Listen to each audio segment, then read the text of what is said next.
So for the pop-up defense we talked about before, usually this happens again when we're super diligent with this, but we're less diligent with this.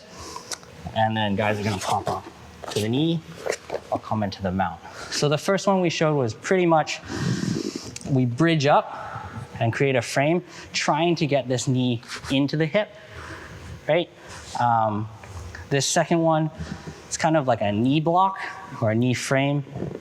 This happens when, Corey does his due diligence, he's bridging up, but I've gotten this knee in, right?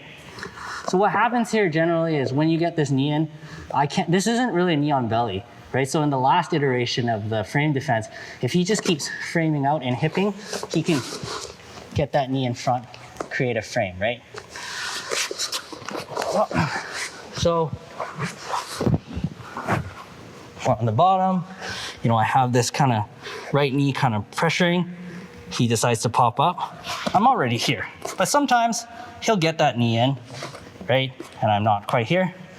So once he gets his knee in, I'm trying to keep up, right? Sometimes he'll take the weight off of the upper and try to really establish the drive, right?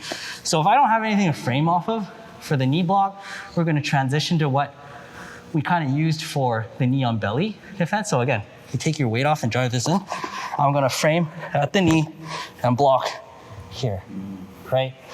And then you're just kind of changing your frames, because if he wants to drive this forward, he's not gonna have too much weight here. He might, you can push it on the shoulder, but he's probably gonna try and posture up and drive this. Like that's what he wants to do, right? So even here, you can tell, if I keep bridging, it's hard to talk while bridging, and I keep trying to turn, I'm trying to get this knee in. If I block here, eventually I'll be able to get that, right? So not a huge change, kind of same concept, right? So again, frame here, frame at the knee, and again, we're already up here. We're just trying to get this in to block, right? Yeah.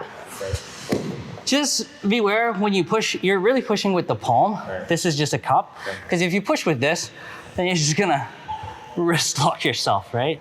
With anything, even if you frame at the shoulder. Like I'm not here, it's really just a stump, and this clamp goes over top, right?